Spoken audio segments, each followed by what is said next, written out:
Hello, everyone, and thank you for joining us. I'm Tom Crave, president of the Dairy Business Association. I'm also a dairy farmer and cheese processor in Waterloo, Wisconsin. It's a very important and exciting day. We are here to announce a major initiative to rethink how we protect our water and support our farmers in Wisconsin. For too long, these have been competing interests, especially when it comes to regulation. The disagreements over policy among other groups and among state leaders have often prevented real progress. It's time for change. We are calling on state decision makers to take bold action on water and farm-related policies. And just as importantly, we are committing ourselves to work together to find common ground.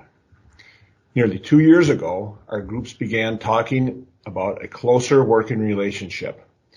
We learned that although we have not always been on the same side of policy issues, our missions overlap and our fundamental goals are the same.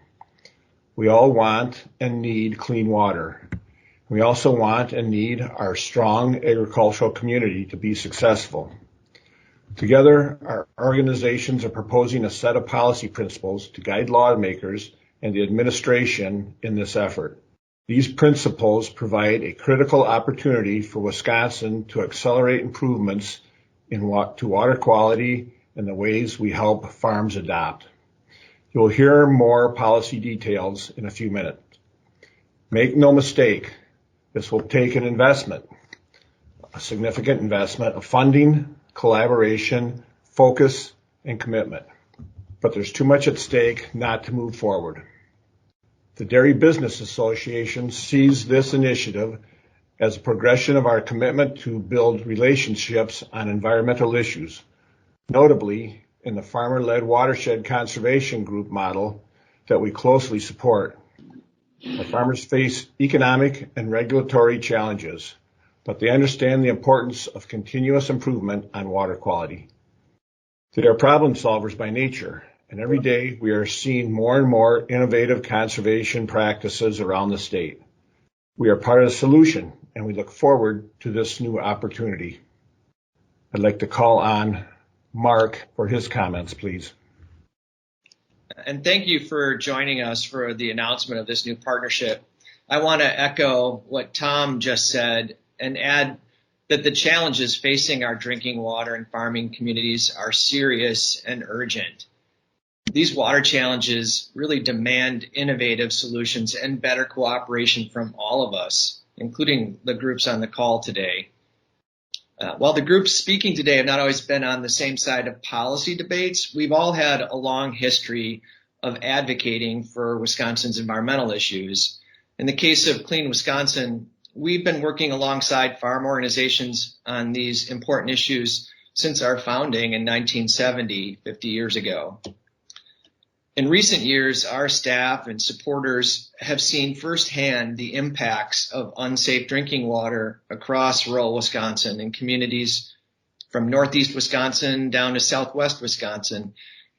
And as science improves and our understanding of the scope and the magnitude of Wisconsin's drinking water problems become more clear, so too has our urgency for increased action.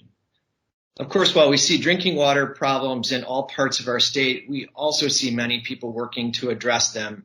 And that includes many farmers and our colleagues here today. So we know that we all share a common interest, and we know that many opportunities to improve our drinking water can also bring economic gains. And so with that, I'll just say that we're excited and ready to support this effort to do the hard work needed for clean drinking water and thriving farming communities. Thank you. I'm Elizabeth Kaler, the director for the Nature Conservancy in Wisconsin. The Nature Conservancy has been working to protect clean water in Wisconsin for 60 years by protecting land in important watersheds from the Bad and Brule rivers up north to the Pecatonica and the Mukwonago rivers in the south. About 15 years ago, we began working with the agricultural community, with state, county, and federal agencies, and with UW-Madison soil scientists to find ways to reduce the nutrient and soil loss from farm fields into our waterways by improving conservation practices on farms.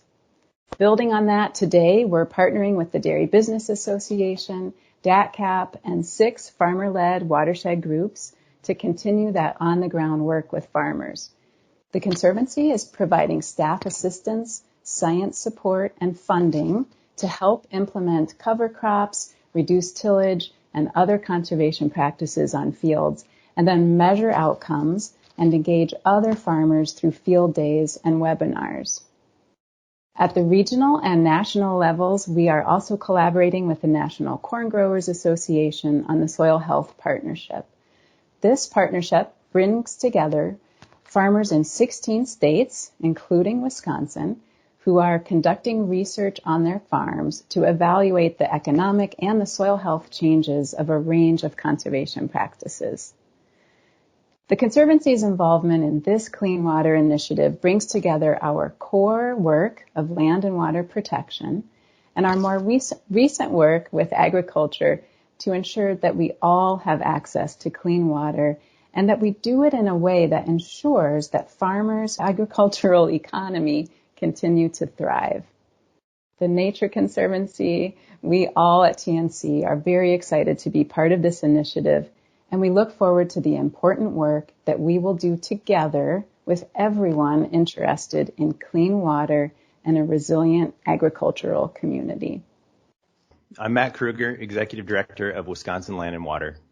We're a nonprofit, nonpartisan membership organization that represents county conservation professional staff and the elected committee members that oversee them. Our 800 boots-on-the-ground members work on a local level in every county across the state to protect and enhance our soil and our water. This is the soil that literally supports every farm in the state and grows the food we all eat. It's the water that every single one of us rely upon every day. In our 67 years as an organization, we've seen devastating conservation challenges, such as soil erosion on a widespread scale. We've also seen great successes, such as the soil health and regenerative agricultural movements, which seek to build up the health of the soil and to inject life into it. Wisconsin Land+' Water's members and the farms, landowners, and communities they serve have been working together for decades to address challenges and find solutions. Much like the farmers and landowners they work with, our members are practical. When they're called upon by a farmer whose crop field's been washed away by a flood, they're not concerned with political ideology or differences in opinion. They're concerned with solving problems, no matter how complicated or daunting. And we channel that same problem-solving mentality here today, as you've heard others mention. Water and agriculture are both central to our identity as a state. If you've been paying attention to the news in the past few years, you know that neither are doing great, nor by extension is our state's identity. We have too many people in rural Wisconsin who can't safely drink the water from their tap due to concerns over bacteria or nitrate. We have too many farms that have milked cows for the last time and sold off the herd. And there are heartbreaking stories related to both. In the absence of clean and safe drinking water and viable farms, our towns and communities cannot survive. So in this moment, we have a choice as to whether we continue the status quo and hope that by continuing down the same path, things will eventually turn around, or we come to the table and do the hard work of rolling up our sleeves, finding common ground, and working toward solutions. Almost 5 years ago, Wisconsin Land+' Water convened a broad set of stakeholders from a diverse spectrum of interest groups, agencies, academic institutions, and engaged citizens, all toward moving Wisconsin forward together to chart a shared vision for our food, land, and water. All groups represented here today were a part of that effort, and that spirit of putting aside differences and working for clean water and resilient farms continues with our efforts here today. And we are excited to be a part of it.